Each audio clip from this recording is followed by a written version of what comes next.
Gitu gua ngeliat ada orang dua lagi duduk di batu. Itu yang lu lihat bukan orang bang katanya. Karena apa? Mukanya rusak bang katanya gitu kan. Berantakan mukanya gitu. Begitu gua nengok ke aliran kali ya di samping tenda gua, tahu nggak di situ ada bangke orang. Ke atas bukit sebelah kanan itu kayak ada orang dipacul di situ, plak gitu kan. Terus dia jatuh gelinding ke arah kali itu dan dia ngambang. Mayatnya mentok di situ. Itu bau bangke.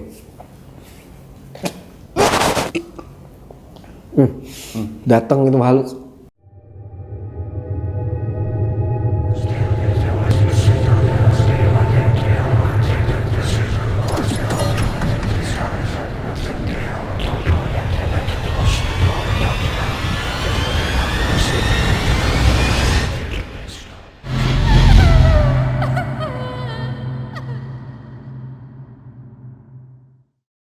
Jalan yang gue lewati, bentuk pepohonan yang gue temui sepanjang perjalanan malam itu sama bentuknya. Dia keluar dari rumah, terus mereka tuh berdua berjalan menuju ke air terjun kecil yang ada di sebelah kanan tadi. Ketika gue ngeliat anak kecil itu, karena posisi gue kan langsung ngadep ke pintu. Nah udang langsung bet, babe langsung bet. Tetapi keanehan ini yang seperti gue itu terus, jadi kira-kira 100 meter ntar ada lagi. Bang, pocong. Tetapi keanehan ini yang seperti gue itu terus, jadi kira-kira 100 meter ntar ada lagi. Cuman dia directionnya, arahnya tuh nggak cuma di satu titik. Kadang ada di sebelah kanan, kadang ada di sebelah kiri, kadang ada di tengah-tengah. Cuman karena kita selalu positive thinking, gue anggap itu yaitu bulan. Baru merinding total ketika babe sama si udang mengatakan bang pocong. Tadinya gue tidak menyaksikan yang namanya wujud yang disebutkan oleh babe dan udang. Tetapi ketika mereka menyebutkan bang pocong, itu kayaknya aura yang disebutkan mereka ya, energi yang disebutkan mereka itu masuk ke dalam pikiran gue. Akhirnya sesuatu yang gue lihat itu hanya seperti penampakan sinar bulan, betul-betul kelihatan jadi pocong. Gue langsung astagfirullahaladzim, bener. Jadi entah apa ya, entah apa hubungannya. Sebelumnya kan gue nggak ngeliat itu pocong, tapi karena temen gue bilang itu pocong, akhirnya mindset gue mengatakan itu pocong. Betul-betul akhirnya jadi pocong. Karena ngelihat penampakan pocong itu ya kita berhenti dulu dong. Kita berhenti, kita diem, kita jikiran dulu. Nah posisi si pocong itu ada di tengah jalan, ngalangin jalan. Itu kira-kira adalah gue baca-bacaan ayat kursi, anas, alak, selawat, kita baca-bacaan. Tapi kita nggak mau turun. Gue tanya, ini mau dilanjutin apa enggak? Ini mau dilanjutin apa enggak? Gue bilang kayak gitu. Ini situasi gawat. Itu ngomong nggak seperti sekarang. Ini kan kayaknya enak banget nyampainya, gaya banget gitu. Kagak, dulu mah gemeteran gitu. Lah bohong kalau nggak takut. Gue takut kalau ngeliat gituan. Siapa bilang nggak takut? Takut gue. Cuman setelah takut itu hadir, kan kita tahu yang namanya teknik rasa takut harus kita kuasai. Itu bukan perkara mudah juga, tetapi harus dibiasakan gitu kan. Kita harus membiasakan diri kita untuk menguasai rasa takut yang menguasai diri kita. Harus kita manage, kita kelola agar rasa takut kita kendalikan, bukan rasa takut yang mengendalikan diri kita. Ya ini butuh perjuangan keras, butuh tekad yang kuat, butuh kemauan supaya itu bukan sekedar teori. Jadi saat itu ya gue takut, cuman pelan-pelan sambil ngobrol, sambil mantepin diri, rasa takut bisa kita balikan. Nah di saat sudah bisa membalikan rasa takut itu, baru kita mulai jalan lagi. Nah sepanjang perjalanan ini gempor gua rasanya. Karena apa? Nggak sampai-sampai. Setelah kita duduk ngobrol baca-bacaan ayat suci tadi, memang pocongnya udah nggak kelihatan ya. Tetapi sekarang yang kita hadapi adalah pasar setannya mana gitu kan. Karena dari tadi kita jalan, kita cuman ketemu jalur aja, jalurnya bener-bener pakai G, pakai K, pakai X, tahu sendiri kan, gitu kan, bener-bener enak. Dan kita itu bener-bener apa ya, gue bener-bener capek malam itu. Cuman karena penasaran mana sih pasar setan, terus kita jalan. Sampailah sekitar mungkin udah menjelang pagi. Saat itu gue belum lihat jam, ya. Gue bawa jam tangan, cuman gue belum lihat jam gitu. Jalan nggak nyampe-nyampe. Kira-kira 3 jam dari tempat kita yang duduk waktu kita ngelihat penampakan pocing tadi, itu baru kita ketemu. Jadi naik, kita belok ke kiri, nah itu ada dataran terbuka. Dulu Pasar Setan banyak banget pohon pete hutannya.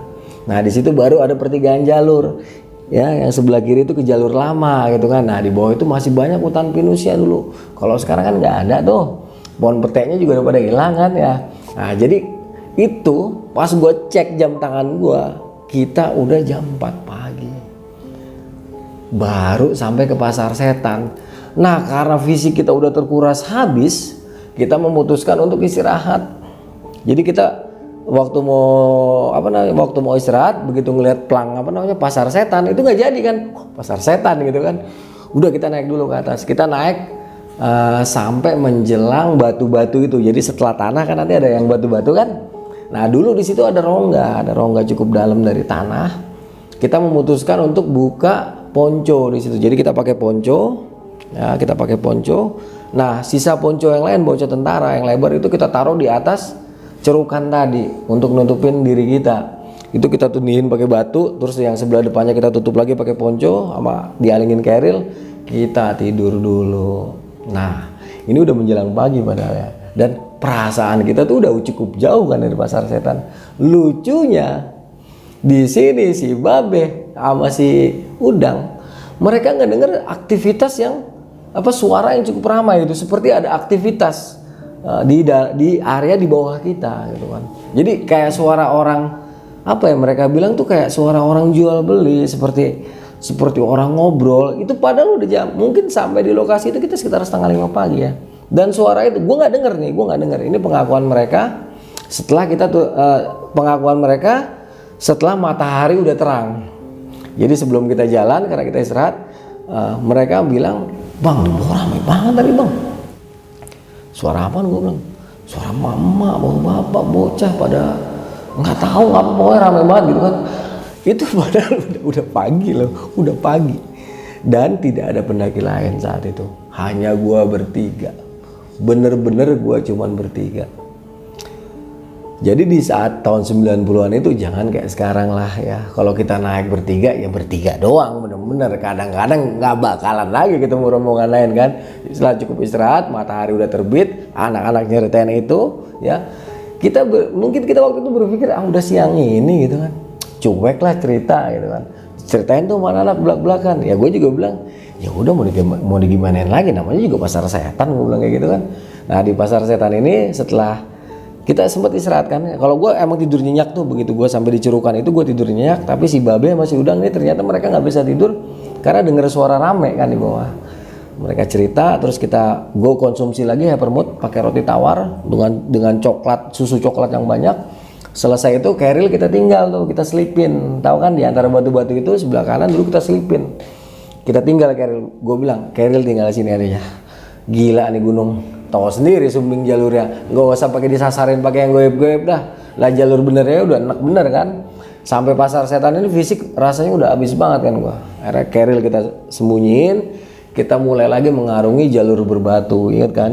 Batu jalurnya sampai menjelang ke Watu Kotak. Itu udah jalanannya enek ya. Batu-batu, kita jalan.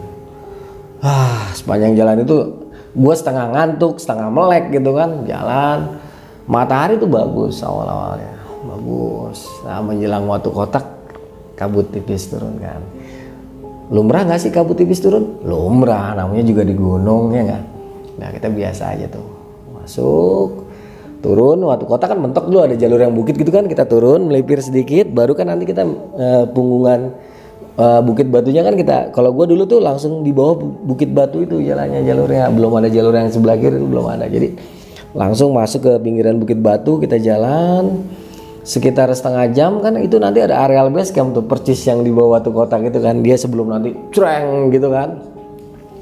Itu kira-kira 40 menit gue sampai ke situ sama anak-anak dan gue duduk di situ. Gue dengar orang lagi ngomong, itu gaya khas anak Jakarta, lu gue ya, itu jelas banget suaranya. Wah pokoknya intinya mereka berbicara dalam logat khas Jakarta, lu gue lah pokoknya. Kan gue waktu itu seneng bilang sama anak-anak, wah katanya nggak ada yang lagi yang naik gitu kan, ini buktinya anak Jakarta gitu kan, Kalau misalnya waktu itu pikiran gue gini loh, ini kan di daerah Jawa, misalnya ada setan, setannya ngomong Jawa gitu dong. Masih cepat banget pikiran gue dulu kan. Gue nggak berpikir bahwa setan bisa ngomong apa aja gitu kan. Jadi pikiran gue, oh mungkin dia lewat jalur lama gitu. Jadi udah duluan nyusul kita, mereka sampai ke Watu Kotak duluan gitu kan. Gue seneng tuh, suaranya agak ke atas nih, agak ke atas yang, jadi kan Watu Kotak tahu kan, terus kita langsung naik begitu kan, langsung enak banget gitu kan. Itu suaranya kan di depan tuh, kita ngejar suara itu langsung si Udang sama si Babe yang tadinya udah lewat gitu, dengar ada suara anak Jakarta, wah anak Jakarta ini mah nggak mungkin setan gitu kan. Ya udah ayo kejar, gue juga seneng gitu kan bro, wah anak Jakarta, udah kita kejar ke atas. Nah dulu ini ya, jadi setelah kita naik, lewatin masih ada sedikit ini apa namanya punggungan kecil ya, pinggiran ya. Kalau kita ke kiri terus kita belok ke kanan sedikit, lurus itu Puncak Buntu. Kalau kita lurus terus ke kanan itu namanya Puncak Sumbing ya. Dulu hanya ada Puncak Buntu dan Puncak Sumbing. Kalau sekarang kan banyak puncaknya nih, gue nggak ngerti. Nah kalau puncak yang ke kiri tadi lurus, dia emang agak lebar di atasnya. Tetapi kalau yang ke kanan ini, kita harus melipir dulu ya, melipir sebuah jalur tipis. Jalur tipis kira-kira setengah jam ke depan. Nanti kita akan ketemu jalur yang tipis segini nih, kira-kira seginilah jalurnya. Itu kira-kira 50 meter. Baru nanti kita akan sampai ke tempat yang ada tulisan Puncak Sumbing 3371 mdpl. Nah, dari sini Kawah Sumbing itu muter begini nih. Muter terus Sumbing. Masih begitu nggak? Masih? Oh, berarti gua nggak salah lihat. Gue pikir gue salah lihat. Soalnya gue kemarin gue kagak nemu yang kayak begitu. Berarti gue nggak ke puncak yang gue injek tahun 97. Jadi kita ke kanan, puncaknya tipis kecil. Itu satu orang aja harus ganti-gantian itu di puncak itu tuh, harus ganti-gantian ya. Nah itu di depannya muter gini, kawahnya tuh cetek, nah Sumbing kan di depannya. Udah, karena udah sampai situ, kita mulai nanya nih, anak Jakarta kemana ya gitu kan? Oh ke puncak itu kali gitu kan, ke puncak apa namanya? Ke puncak dulu ngomongnya Puncak Buntu ya, Puncak Buntu kali bang.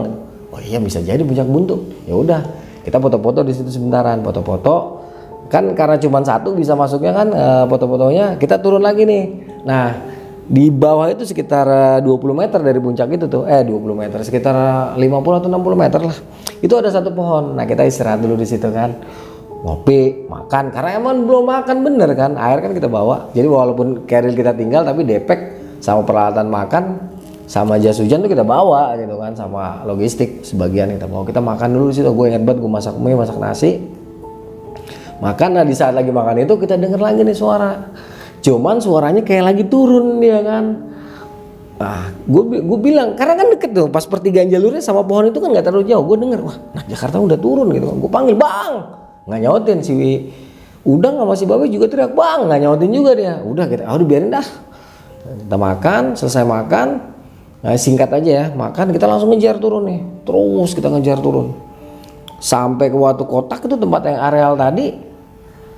Itu apa namanya, gue ngelihat ini bener-bener kelihatan ini siang ya, siang itu sekitar jam 10 pagi gitu. Gue ngelihat ada orang dua lagi duduk di batu. Gue bilang sama anak-anak kan, nah itu dia tuh anak Jakartanya. Gue nunjuk seneng tapi si Babe sama si Udang pucet. Kan gue bingung, lu ngapa pada pucet? Itu bocahnya gue bilang yang tadi anak Jakarta. Diem aja tuh si Udang sama si Babe kan, diem aja. Begitu gue lagi jalan mau ngelewatin mereka, si Babe sama si Udang langsung narik gue, bang lewat bang gitu. Lah kalau gue mah ngeliat kayak lu orang, bener-bener kayak orang gitu kan. Cuman si Babe sama si Udang ini lain, dia bang turun bang. Gue bilang, ah ya udah gue ikutin kan, turun terus kita bergerak sampai kita ke tempat naruh keril. Kita ke Pasar Setan, istirahat sebentar minum, bang langsung lanjut kata dia gitu. Dalam hati gue gila gempor. Akhirnya karena mereka saking ketakutan, gue terusin itu turun, terus gue turun. Itu sampai kali yang tempat gue bilang tadi ya, kali kecil tadi, itu sekitar jam 3 sore. Karena gue udah nggak tahan, gue bilang enggak, gue nggak mau turun, gue ada. Udah di sini dulu buka tenda, gue bilang kayak gitu kan. Jadi begitu kita buru-buru tuh, begitu sampai camp, gue tanya nih, lu kenapa tadi nyuruh gue buru-buru turun gitu kan? Mereka awalnya nggak mau ngomong kan, mereka pada diem aja. Gue bilang, lu ngomong nih nggak apa-apa. Gue bilang gitu. Kita nih tim. Gue bilang gitu. Gue nggak mau sebagai pemimpin rombongan, gue nggak bisa memberikan rasa nyaman sama lu. Lu harus bisa berbagi sama gue. Tolong lu kasih tahu sama gue. Karena kehadiran lu di sini juga tanggung jawab gue nanti. Kalau lu kenapa-napa, gue bilang, tolong lu ngomong. Akhirnya seperti yang tadi gue sampaikan bahwa kita nih harus saling percaya di dalam pendakian. Karena kehadiran kita ya hanya kita aja. Kita harus betul-betul saling melindungi kan, saling mengcover kan. Akhirnya anak-anak cerita, bang tahu nggak kenapa tadi kita mau buru-buru aja, itu yang lu lihat bukan orang bang katanya, karena apa, mukanya rusak bang katanya gitu kan, berantakan mukanya gitu, nggak kayak orang sama sekali. Mana mungkin orang kulitnya pada pada berantakan di sini kayak orang lagi meleleh gitu modelnya. Makanya kita buru-buru ngajak lu langsung turun ke bawah bang, kita nggak mau istirahat di pasar setan. Karena apa bang? Karena kayaknya sepanjang jalan mereka ngikutin terus bang. Nah emang lu nggak berasa? Kagak, gue nggak berasa, gue bilang kayak gitu kan. Oh terus sampai sini ngikutin nggak? Enggak bang, mereka cuma sampai pasar setan katanya. Setelah kita turun ke sini kita udah nggak diikutin lagi.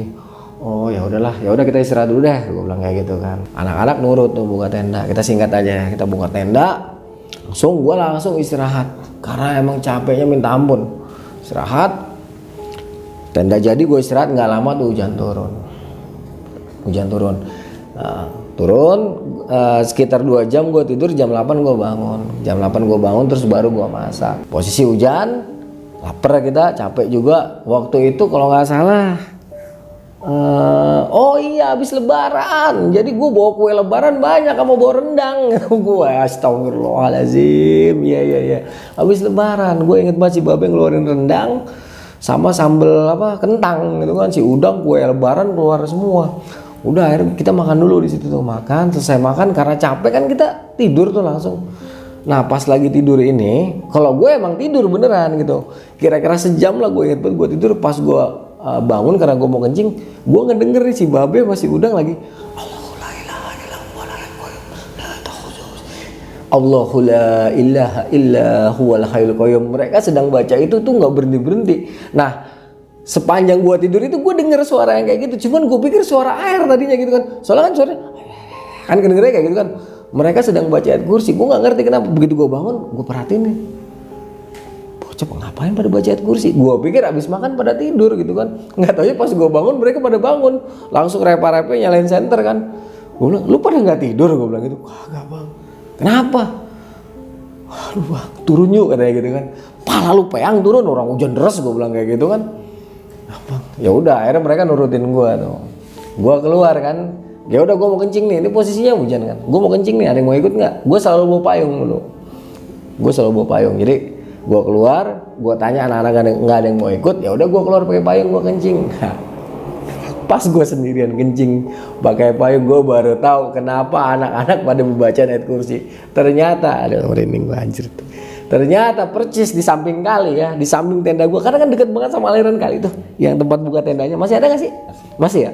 Itu kan nempel sama aliran kali kecil ya. Begitu gue nengok ke aliran kali ya, di samping tenda gue, tahu nggak di situ ada bangkai orang. Cuman bukan orang bener gitu. Jadi bangke semacam kayak orang udah mati tapi bengkak posisinya. Nah, itu percis di samping tenda gua. Gua kan di depan ya, gua mau diri susah nih. Pokoknya gua lagi diri kan, gua kan ngebelakangin tuh makhluk kan. Gua lagi kencing. Begitu gua nengok ya berantakan kencing gua, langsung kemana-mana beleberan. Gua kaget. Astagfirullahaladzim. Gua itu rasanya nggak bisa gerakan bro. Percis belakang gua itu nggak jauh, cuma 2 meteran. Gua langsung gue ganti aja yang tadinya gue tanya lu ngapain pada ayat kursi, gue lagi kencing aja sampai baca ayat kursi itu gue jangan pikir gue tuh orang yang pemberani, enggak, salah, enggak. Gue hanya mampu mengendalikan rasa takut gue. Setelah rasa takut itu datang betul-betul ngerjain kita gitu, gue berusaha keras kendalikan rasa takut, pada akhirnya gue jadi berani gitu. Jadi jangan dipikir wah ini orang, enggak, gue manusia normal. Takut itu fitrah. Jadi di saat gue ngeliat kayak gitu, gue kencing gue berantakan kemana-mana. Tapi gue langsung baca ayat kursi kan, lucu gitu. gue nggak bisa gerak tuh, gue diem aja. Nah Babe sama Udang yang ketakutan kan, karena gue nggak masuk ke dalam tenda itu sekitar setengah jam gue diem kepaku di situ kan, mereka keluar kan bawa senter. Nah untungnya mereka nggak lihat nih, langsung megang gua kan. Bang, lu kenapa diem aja gitu? Astagfirullahaladzim, gue jadi kayak orang bengong. Gue tuh bener-bener nggak berani nengok ke belakang kan. Gue bilang astagfirullahaladzim, lu kagak masuk bang hujan-hujanan. Iya nih, gue kagak ngerti, gue bilang gitu. Akhirnya gue masuk ke dalam. Gue gantian ditanya, lu kenapa bang? Gue bilang kagak, gue kayak gitu kan. Gantian, udah bang ngomong aja gitu.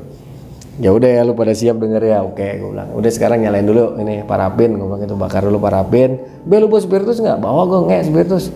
Kaleng kecilnya buat bakar spiritus, ya udah spiritusnya sini, gue bilang gitu kan. Garam mana garam, gue bilang kayak gitu kan. Garam gue pegang dulu. Ya udah sekarang pegang dulu nih, masing-masing orang nih ngegenggam garam dulu satu. Udah genggam, ya udah. Sekarang campurin ke tanah, gue bilang kayak gitu kan, campurin ke tanah. Terus kita tayamum tuh dengan tanah, padahal ada air. Cuman nggak ngerti kenapa waktu itu hati gue mengatakan tayamum pakai garam gitu kan. Jadi setelah kita campurin ke tanah yang rada basah itu, garamnya sama tanah, kita buat tayamum tuh, belepotan lumpur. Ini juga belepotan lumpur gitu. Tapi nggak tahu kenapa gue lakukan itu. Setelah itu gue minta garamnya, gue campurin spiritus, gue sundut, ya, gue pegang pakai bahan, gue taruh di pinggiran kali.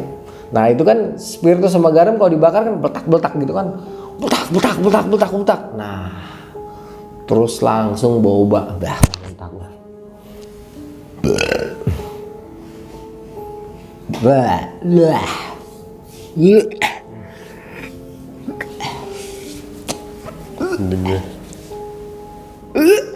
Itu bau bangke.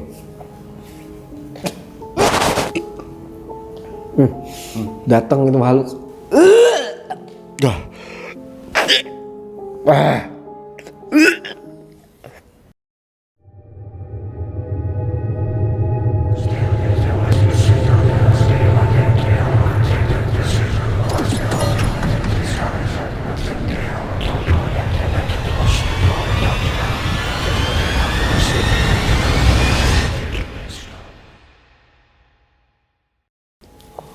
Maaf ya, bener-bener nyengat banget baunya. Ya, itu baunya nyengat. Gue babe udang muntah-muntah langsung. Begitu kita bakarin spiritus, muntah-muntah nggak karu-karuan. Ada mungkin setengah jam gue bertiga tuh muntah-muntah di situ. Terus seperti apa namanya, setelah kita ngalamin kayak gitu, ini gue bertiga sama penglihatannya, visinya bahwa kita ngelihat ada orang dipacul. Jadi ada orang dipacul, ya. Ini ketika kita ngelihat ke ini ya, ke atas bukit sebelah kanan itu kayak ada orang dipacul di situ, plak gitu kan. Terus dia jatuh gelinding ke arah kali itu dan dia ngambang. Mayatnya mentok di situ. Itu gue ngeliat kayak gitu, itu baunya sampai sekarang. Ini mungkin tadi datang ya, gue nggak tahu lu pada merinding apa enggak. Kayaknya datang baunya langsung masuk soalnya baunya itu. Itu bener-bener nauzubillah min dzalik tuh baunya. Nah begitu kita ngeliat kejadian itu, baru bau bangkainya hilang. Bau bangkainya hilang dan kita langsung masuk lagi ke dalam tenda buru-buru semua. Langsung kita diem-dieman tuh, duduk diem-dieman, berdiri saling saling baca-bacaan kita kan. Udah nggak tahu udah berapa menitnya tuh, kita mungkin sekitar 1 jam kita baca-bacaan ayat kursi aja. Gua sambil selawat terus baca-bacaan ayat kursi. Tiba-tiba di luar kedengeran suara cewek kan. Lah, gue pucat dengar suara, waduh, gue bilang, aduh baru tadi bangke, gue bilang gitu kan. Parah. Itu abis kita selesai baca-bacaan tadi kan, tiba-tiba kedengaran suara cewek, renyah banget, pakai bahasa Jawa cuman, gue nggak tahu ngomongnya apa, pokoknya kedengaran suara cewek. Terus, nah makin deket, tiba-tiba kan kita bikin bivak ya, jadi tenda. Kita selalu bikin bivak di depan tenda itu untuk biasa lah, untuk dapur, untuk naruh macam-macam. Tiba-tiba itu kan di luar udah kita gue taruh lampu badai. Mungkin kalau nggak tahu lampu badai, gue kasih tau ya, lampu itu semprong itu kan di luar kan kita taruh lampu badai. Nah bayangan lampu badai itu kan tembus ke tenda ya. Tenda seberapa tebalnya sih? Nah ketika tegang-tegang kayak gitu, itu kayak ada bayangan cewek masuk terus bilang, mas, astagfirullahaladzim, kita semua langsung pucat kan, langsung kita diam aja tuh. Mas, ngetok-ngetok lagi. Terus langsung, karena ada sekitar 15 menit kayak gitu, gue bilang, orang mbak, orang mas, astagfirullahaladzim, gue buka nih,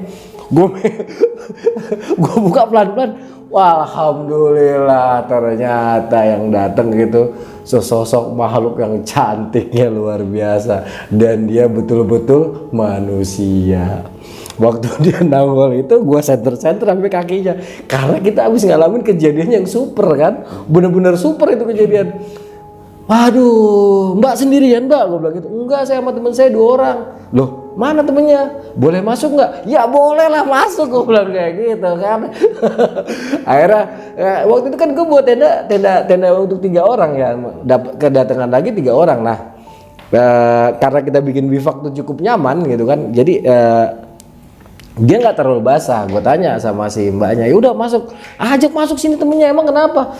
Disuruh masuk mereka, kita gelarin matras. Gue tanya dulu, bawa matras nggak? Bawa mas katanya. Ya udah gelar aja dulu sini, gelar tuh matras mereka. Akhirnya kita gabung, kita tanya dari mana mas? Ternyata mereka orang Wonosobo, mereka dari Wonosobo. Nah si cewek ini setelah kita ngobrol-ngobrol, namanya Desi, Babe ya, Babe temen gua. Dia biasa dingin banget sama cewek. Cuman di saat itu dia mulai petakilan, nggak seperti Babe yang gue kenal. Jadi Desi ini rupanya, ya, dia kehadirannya tuh seperti kembang Wijaya Kusuma. Hujan-hujan, tengah malam tiba-tiba hadirlah si Desi setelah kita habis ngalamin kejadian super gila gitu kan. Babe ini rupanya seperti ada sesuatu langsung saat itu. Jadi ketika si Babe ngeliat Desi langsung bilang, udah mbak masuk aja ke dalam gitu, biarin dia saya di luar gitu kan. Dalam hati kan, ya ilah tumben-tumben tadi itu yang tadinya kita habis ngalamin kejadian serem, rasanya cair karena apa, kita ketambahan 3 personil ditambah 1 makhluk cantik yang luar biasa gitu kan. Ya udah, gue nggak enak kan, yang punya tenda kan si Babe. Gue bilang gini, ya udah mbak Desi, ganti dulu bajunya gitu, kita keluar dulu, gue bilang gitu. Ya udah kita keluar bertiga, si Desi ganti baju, kalau temen-temennya yang cowok biarin aja ganti baju sini cowok gitu kan. Nah, setelah si Desi salin, kita ngobrol-ngobrol lagi biasa, kita makan-makan dulu. Nah gue keluar tuh, gue tidur di bivak yang gue bikin, sementara di dalam tuh si Desi, Babe masih udah ngerti nggak tahu lah, mereka namanya baru kenal kan, udah lewat lah malam yang sangat menegangkan itu ya. Kita sampai pagi, niatnya hari itu kita balik, tetapi karena ada makhluk cantik yang baru datang, akhirnya gue tanya sama si Desi ini, Des, mau turun kapan kamu? Kita mau ini mas, mau muncak dulu. Oh ya udah kalau mau muncak dulu, kita turunnya. Nah gue masak tuh pagi-pagi kan, masak segala macem. Ternyata si Desi nggak jadi naik, mereka memilih ngecamp di situ. Lah gue malam abis enek ngalamin kejadian kan, sebenarnya pengen turun buru-buru, cuman si Babe mendadak jadi manusia paling berani, udah ngecamp aja, cuek aja gitu kan. Gila, itu makhluk cantik tadi bisa ngerubah nyalinya si Babe beneran. Dalam hati gue, iya. Mudah-mudahan aja ntar malam nggak ada lagi gitu kan. Nah alhamdulillahnya ya, selama 3 malam kita ke depan itu nggak ada lagi gangguan yang makhluk tadi. Nah rupanya di dalam rombongannya si Desi itu ternyata anaknya paranormal terkenal di Wonosobo. Sedangkan si Gentur itu salah satu praktisi paranormal, yang satu lagi santri. Jadi di sana mereka kerjanya zikir, wirid. Nah, si Desi juga mungkin ada perlindungan dari bokapnya. Jadi situasi itu kondusif setelah kejadian itu. Gua sampai 3 malam bro di situ bro, bener gara-gara makhluk cantik ini. Yang tadinya kita mau turun tuh gak jadi gitu kan. Nah Babe di sini udahlah. Si Desi mau makan dibikinin, si Desi mau kemana ditemenin. Pokoknya udah, dalam hati gue tumben gue bilang gitu. Biasanya kalau ada orang ngomongin cewek, cewek mulu gitu kan. Ini gue lihat perubahan yang luar biasa dari temen gue si Babe. Dalam hati gue, wah dia naksir nih rupanya. Ya udah gue sama Udang mundur gitu kan. Kita kasih kesempatan sama si Babe. 3 malam di sana ya, itu nggak ada apa-apa. Malam terakhir juga nggak ada apa-apa. Paginya kita persiapan balik turun. Begitu di bawah baru kita ceritain semua sama mereka. Baru mereka, kok nggak bilang mas? Nggak masalah, ternyata selama 3 malam di sana gantian yang ngalamin gitu. Mereka nih cowok-cowok 2 ini yang katanya ngelihat sama. Jadi waktu si Gentur sama satu lagi gue siapa namanya itu muntah-muntah di luar, gue sebenarnya ngedek gitu. Jadi 2 malam dia tuh malam kedua sama malam ketiga si Gentur ini menjelang pagi muntah-muntah terus. Wah, gue sebenarnya udah agak curiga, cuman karena kita waktu itu udah ketambahan orang rame, jadi gue cuek aja. Nah gue bilang, kan gue cerita nih ya, pertama gue cerita dulu kejadian yang kita alamin. Begitu gue cerita gitu baru si Gentur langsung serocos, iya mas saya juga lihat sebelah kanan kan deket batu ada mayat nyangkut. Iya kenapa lu nggak bilang, saya juga mau turun mas cuman si Desi nggak mau turun gitu ya. Jadi kita kalah semua sama si Desi malam itu. Ternyata setelah gue si Gentur sama temennya itu ngalamin, ngelihat juga itu terkuak setelah kita udah ada di bawah. Ini bener-bener edan ya. Jadi setelah di bawah itulah baru kita wah ternyata ngalamin semua ya. Nah istirahat kita langsung diajak mampir ke rumahnya Desi. Rumahnya Desi kita mampir nginep lagi semalam di situ. Karena gue udah jelas nih kan, wah si Babe ternyata seneng. Begitu kita satu malam di rumah Desi, Babe ngomong sama gue, Nge, habis dari sini seminggu kemudian lanjut Sindoro ya. Jadi gue bilang kayak gitu kan. Ya udah jadi habis ini gue langsung lanjut ke Sindoro. Itulah kira-kira pendakian gue pada tahun 1997 di Gunung Sumbing bersama 2 orang rekan gue, Babe dan Udang.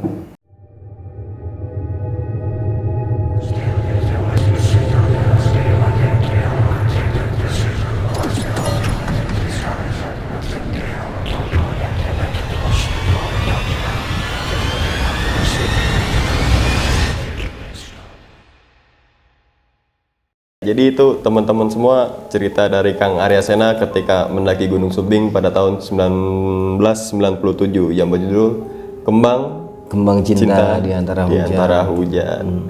Nah, di dalam pendakiannya mungkin ada sedikit mistis, ada ya. Iya, ada, terasa banget sih. Terasa banget dan mungkin pengen tahu nih Kang kelanjutan si teman Kang Arya itu. Oh, si Babe itu. Ya. Jadi setelah kita dari rumahnya Desi, ya rupanya Babe ini dia jatuh cinta kayaknya sama Desi. Jadi setelah kita dalam perjalanan pulang itu, pas mau pulang dari rumah Desi itu si Babe rasa-rasanya berat kan dia. Jadi waktu dianterin ke terminal Wonosobo itu dia sampai mobil udah mau jalan dia masih di bawah ngeliatin si Desi gitu kan, dalam hatiku iya bener nih bocah kena gitu kan. Terus begitu naik mobil kalau kita udah mandang ke depan ngikutin jalan dia pasti nengok ke belakang aja. Nah itu sampai menjelang Temanggung dia baru ngomong, langsung megang gua, Nge, minggu depan pokoknya kita harus balik ke Wonosobo. Gue bilang siap, berangkat gue bilang gitu kan. Tapi gue nggak punya duit, gampang duit kata dia. Nah Babe ini anaknya juragan kontrakan, ya jadi terjamin lah kalau jalan sama dia itu. Udah sepanjang perjalanan dia cerita si Babe, dia bilang katanya anjrit Nge, katanya gue baru ini ngeliat cewek secantik itu. Memang gue akuin Desi itu cantik, dia ramping, tubuhnya kecil, kulitnya tuh kuning langsat. Gue sebenarnya suka, tapi karena si Babe itu udah suka ya udahlah, jangan sampai kita gara-gara cewek ribut gitu kan, nggak asik. Ya udah gue bilang sama Babe, ya udah Be, minggu depan kalau emang lu ada rezeki ayo kita balik lagi kita ke rumah Desi. Oke kata si Babe, sama siapa Nge? Ya terserah siapa yang lu mau ajak, gue kan diongkosin sama lu gitu. Dah sampai Semarang itu yang diomongin cuman si Desi. Di kereta sampai ke Depok lama ya juga cuman si Desi. Kira-kira kayak gitulah. Ini bener-bener jatuh cinta temen gue untuk pertama kali kayaknya. Karena sebelumnya dia bener-bener dingin kalau ngomongin cewek, bener-bener kagak peduli dia anak. Sampai menikah Kang? Enggak jadi. Jadi cuma jatuh cinta, cinta pertamanya dia kayaknya. Tetapi setelah pendakian Sindoro ini ternyata Desi, gue udah bilang waktu itu ya jangan ajak Geboy gitu, karena Geboy sama gue satu aliran. Kalau deket-deket cewek pasti kebanyakan senang sama kita. Karena apa? Kita tuh bocor jadi orang. Kalau kita senang sama cewek malah kita makin makin relax gitu, makin bocor. Gue udah bilang sama Babe jangan ajak Geboy, bahaya. Geboy itu congornya bikin cewek pada seneng gitu kan. Tapi ternyata pendakian Sindoro ini Babe ngajak sih Geboy. Nah itu bisa dilanjutkan lah nantilah ya dalam pendakian Sindoro ini. Selalu dipetik, pasti setiap kejadian selalu ada hikmahnya. Dan ingat, jadikanlah video ini atau cerita Kang Arya Sena ini menjadi pembelajaran untuk teman-teman semua. Ambil sisi positifnya, buang sisi buruknya. Dan Kang Arya Sena ini menceritakan bukan untuk nakut-nakutin teman-teman semua Kang ya. Betul. ketika mendaki ke Gunung Sumbing atau gunung manapun. Betul. Dan ingat, ketika mendaki gunung, yang pertama ada 3 ya. Tadi mengutip pembicaraan dari Kang Arya Sena, percaya Tuhan, percaya diri, dan juga percaya teman. Atau dibalik, percaya teman, percaya diri, dan juga percaya Tuhan. Itu silakan saja. Yang penting tiga itu ya, 3 itu. Dan ketika kalian mendaki gunung, selalu jaga etika, tata krama, jaga sikap, jaga diri, jaga temen, pokoknya bersifat jaga dulu deh, gitu kan. Insya Allah ketika niat kita baik, kita sopan dan lain sebagainya, tidak melakukan hal-hal memang di luar ketentuan gunung tersebut, pendakian kalian akan lancar saja, akan aman-aman saja. Jangan lupa teman-teman semua subscribe juga YouTube dari Kang Arya Sena, yaitu Arya Sena Cerita Pendakian, dan juga fanspage dan juga Instagramnya gue kasih di bawah video ini. Dan untuk teman-teman semua, gue ingetin sekali lagi, yang pengen memesan buku 1001 Kisah Pendakian dari Kang Arya Sena, silakan saja pesan ke nomor di bawah ini, Kang ya. Betul. Dan doain teman-teman semua di bulan Mei nanti Kang Arya Sena akan mengeluarkan buku lagi, tetap di subnya itu 1001 ya Kang. Betul. Kisah Pendakian. Nah, jadi teman-teman semua minta doanya supaya buku-buku dari Kang Arya Sena ini cepat rilis. Amin. Dan dilancarkan semuanya. Amin ya Allah. Penasaran kelanjutan dari Kang Arya Sena yang di Gunung Sindoro itu? Nantikan saja di YouTube Sumar Adi Wijaya. Wassalamualaikum warahmatullahi wabarakatuh.